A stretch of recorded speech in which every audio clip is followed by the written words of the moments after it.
Pumalag ang kampo ni Manny Pacquiao mula sa mga netizens na bumabatikos dito dahil sa umano'y pagpapabaya ni Manny sa anak nitong si Eman Bacosa Pacquiao. Sa vlog na nilabas ng mag-asawang Dr. Vicky Bello at Dr. Hayden Ko, marami ang naawa kay Eman dahil sa mga kagamitan nito sa kanyang boxing career na anila ay hindi man lamang daw pinalitan ni Manny kahit na hindi na maayos o sira-sira ng mga ito. Katulad na lamang ng gloves na ayon kay Eman, 6 years na daw niya itong gamit at aminadong sira na ito. Ayon sa mga nakapanood, bakit pinapabayaan umano ni Manny Pacquiao ang anak nito samantalang marami itong pera? Kung ang iba nga umano ay tinutulungan ni Manny, sana daw tumulong din ito sa kanyang sariling anak na si Eman, lalo na sa mga pangangailangan nito. Dahil sa mga natatanggap ng pambabatikos ni Manny ay pumalag na ang kasama nila sa bahay at di umano'y saksi kung paanong suportahan ni Manny ang anak na si Eman. Ayon sa nagpakilalang PA ni Jinky Pacquiao na si Malu Masangkay, kung tulong umano ang pag-uusapan, sobra-sobra daw ang ginagawa ng mag-asawang Pacquiao para kay Eman. Kahit daw kailan, hindi nito pinabayaan ni Manny si Eman. Kasama pa nga daw ni Eman ang mga kapatid nito kay Manny sa tuwing namimili sila.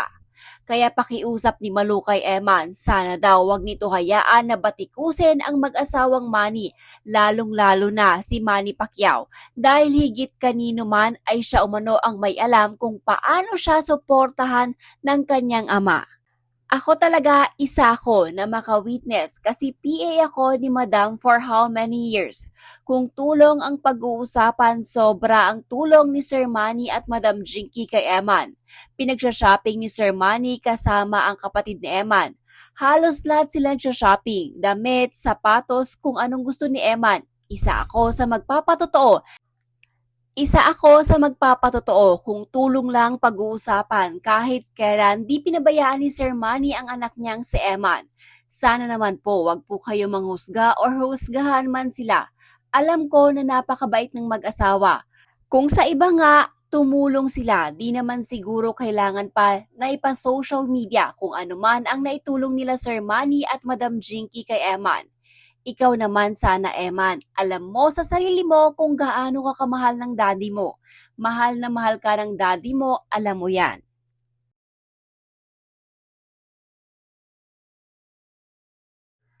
The moment Eman said that he had been using his gloves for 6 years and they were already broken, it broke my heart. I do not wish to be judgmental, but I just wanted to point out that there are just a few basic necessities he needs that he is not receiving from his millionaire father. It is obvious that he loves his biological father. Thanks to you, Dr. Bello, and to your husband for your kindness. May God triple your blessings to you. Grabe naman si Manny, di man lang binilhan ng anak niya. Nakakahiya na ang ibang tao pa tumulong sa anak niya. Thank you, Dr. Hayden and Dr. Bello. More blessing po.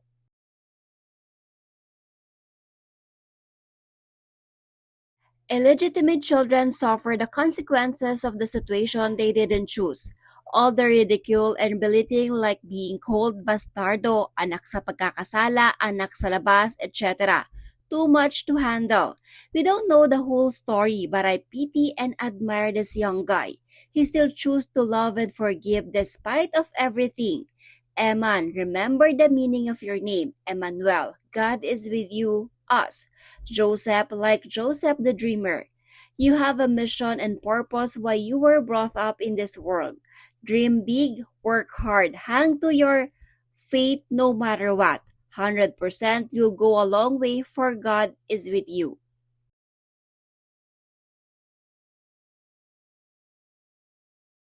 Dr. Vicky Bello, you're such a big blessing. Thank you so much for what you did for Eman. Tuwang-tuwa si Lord sa'yo.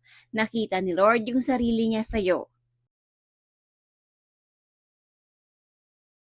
When he said he needed running shades kasi problema niya yon tuwing tumatakbo siya sa umaga, I can't help but feel sad. Medyo confused ako kasi akala ko bababawi daw si Manny sa kanya. Why naman these basic needs ng isang aspiring boxer na anak niya, he can't even provide? I'm sorry but it's not adding up. I love money and have always been proud of what he has achieved. He is the GOAT. I also like him for being a Christian and that he is very vocal about it. Kaya I want to understand why ganito yung sitwasyon ni Eman. Ramdam ko yung saya ni Emma na parang batang nagpakitaan ng pagmamahal tapos ngayon biglang buhos ang blessing. Kahit nababaitan ako kay Sir Manny, deep in my heart, I was so disappointed.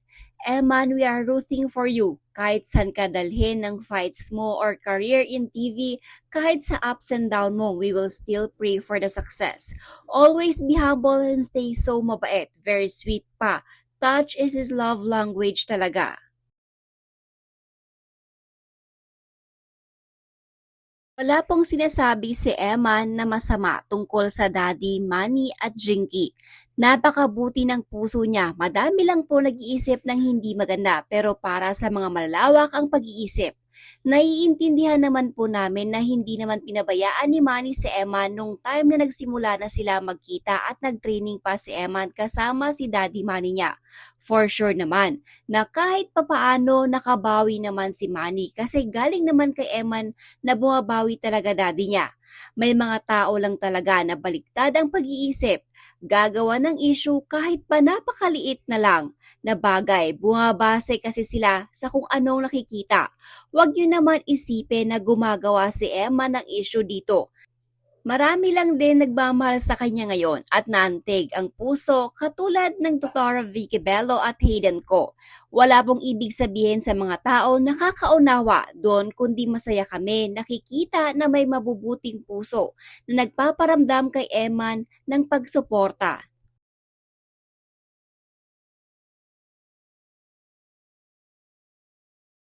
Nasubaybayan ko naman mga interview ni Eman. Base sa mga napanood ko, wala naman siyang sinasabing masama against sa daddy niya at kay Ma'am Jinky. Ang nagbibigay lang naman ng kulay yung mga fans sa wala na sa ayos kung makapagkomento. Ganun po talaga, pag nasa limelight ka, talagang maraming mangiintriga. Isama pa dyan yung mga bashers na walang magawa sa buhay. Hoping na maging mas maayos ang relationship nila both sides kasi kasama sa proseso ang tunay na pagtanggap ng katotohanang may ema na nag exist sa buhay nila at matagal na panahon naman na din ang pagkakamali na yon. At di din naman siguro ginusto ni Eman na siya yung maging bunga ng pagkakamaling yon. Acceptance is the key to heal all the wounds. Believe ako kay Ma'am Jinky kasi mahirap din pinagdaanan niya at di madali ang proseso.